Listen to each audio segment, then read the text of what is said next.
Assalamualaikum warahmatullahi wabarakatuh. Apa kabar kalian semuanya? Kembali lagi bersama saya Maya Anantia di Cerita Maya. Untuk hari ini aku bawainnya nggak bisa terlalu ceria karena emang kita semua seluruh Indonesia tentunya lagi berduka karena banyak banget kejadian-kejadian yang sangat menguras pikiran, menguras emosi kita juga tentang kecelakaan pesawat, tanah longsor. Jadi teman-teman Cerita Maya semuanya yang nonton video ini, mari kita memanjatkan doa, mengheningkan cipta sebentar, khususnya untuk korban-korban dari kejadian yang baru saja kita lewati, dan juga semoga keluarga yang ditinggalkan diberikan ketabahan. Dan untuk cerita hari ini kita akan membahas tentang susuk pengasihan. Nah, ini biasanya digunakan oleh wanita-wanita yang kerjanya emang butuh komunikasi sama orang-orang banyak gitu ya. Dan ini masih lazim dan sering banget kita jumpai karena di Indonesia sendiri sebenarnya susuk pengasihan itu masih banyak banget peminatnya, masih banyak banget penggunanya, dan juga orang-orang pintarnya itu masih banyak banget yang melakukan ritual atau melayani orang-orang yang ingin melakukan ritual itu gitu. Tapi sebelum kita masuk ke ceritanya, tolong diklik tombol subscribe-nya buat kalian yang baru aja klik video ini. Yang belum subscribe, tolong di subscribe dan nyalakan bell notifikasi. Dan subscribe itu gratis guys. Jadi kalian dengan subscribe aku berarti membantu channel aku buat makin berkembang ke depannya. Dan gak lupa aku ingetin buat nanti di tanggal 31 Januari 2021 aku akan adain giveaway. Dan komennya ada di video sebelum ini ya. Kalian bisa komen Instagram kalian di video sebelum ini. Nanti di tanggal 31 aku akan undi dan pengumumannya aku siarkan di Instagram aku cerita_maya. Jadi kalian harus follow Instagram aku ya, biar kalian tahu siapa pemenangnya. Oke, jadi kita langsung aja lanjut ke ceritanya. Saya dapat cerita ini dari salah seorang teman, dan juga memang ternyata cerita itu ada di Google, dan juga sudah ada beberapa orang yang ngebawain cerita ini gitu juga di YouTube. Cuman aku pengen ceritain lagi dari kacamata aku ya, setelah aku menelaah ceritanya. Jadi ini dikisahkan oleh seorang tari yang dia memang seorang pengguna susuk pengasihan. Nah, ini dimulai ketika susuk pesugihannya itu terlepas karena si tari ini melanggar pantangan. Jadi pada suatu hari ketika si tari ini sedang mandi, tiba-tiba kemaluan tari terasa perih dan panas, seperti ada api yang membara memasukinya. Dan dia segera memeriksa kemaluannya,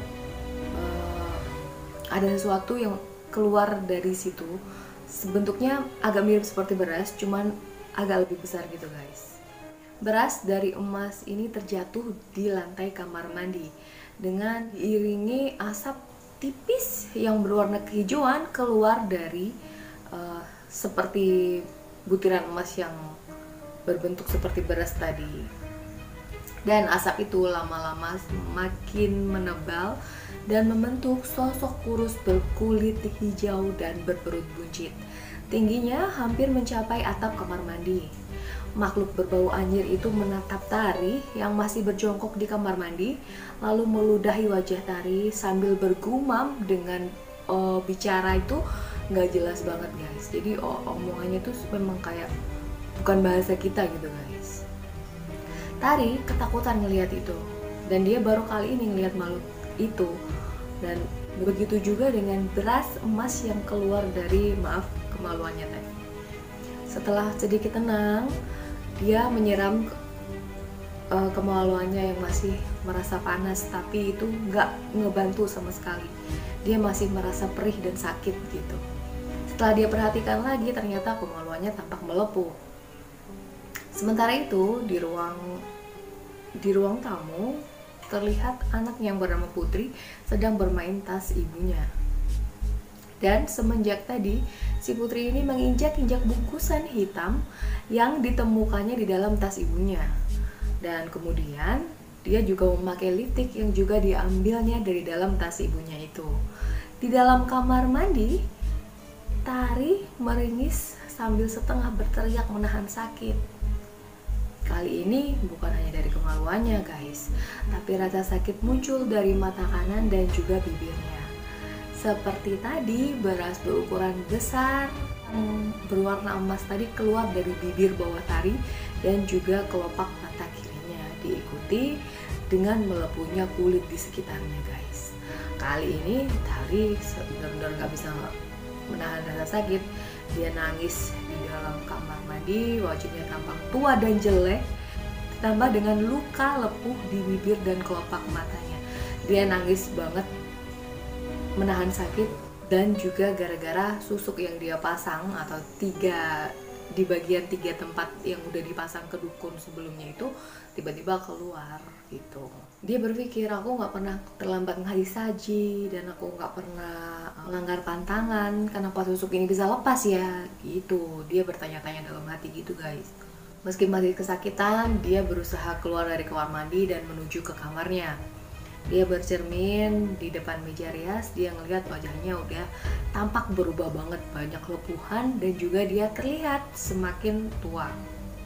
Wajahnya tidak menarik, kusam, tidak bercahaya, dan tiba-tiba dia ingat sesuatu.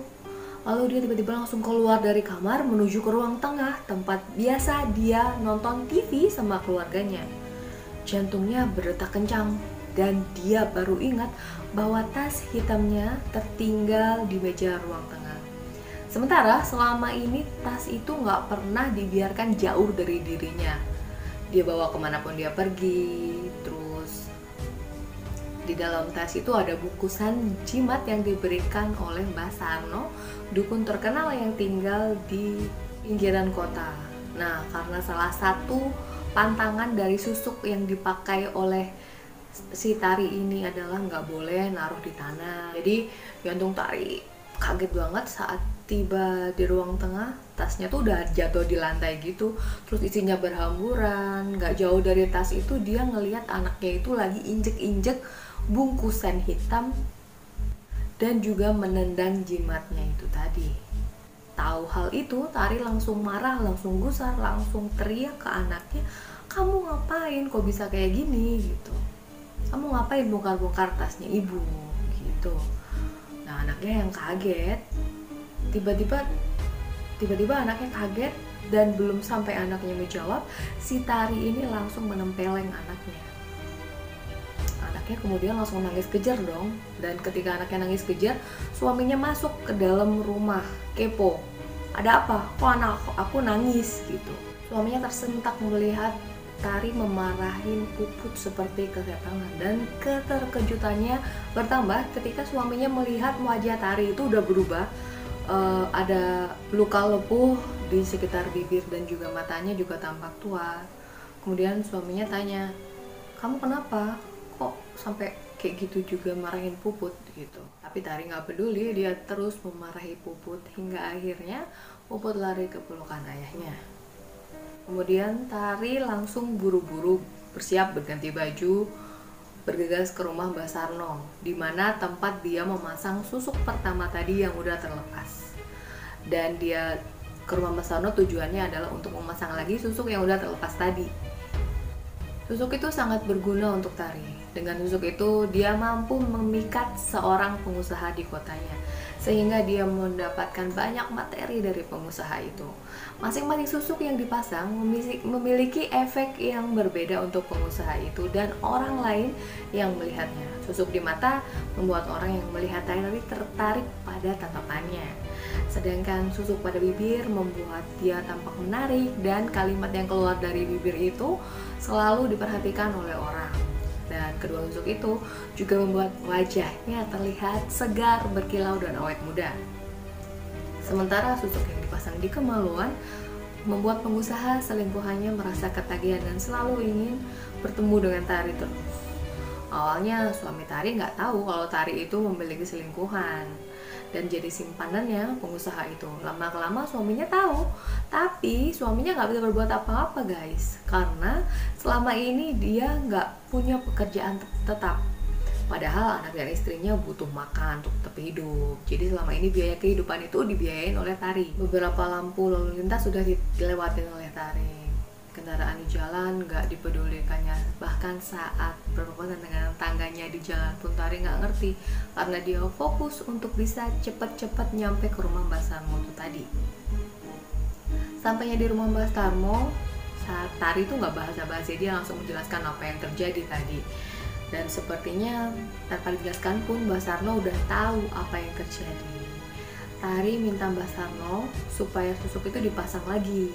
Tapi Mbak Sarno bilang hal ini nggak mungkin dilakukan.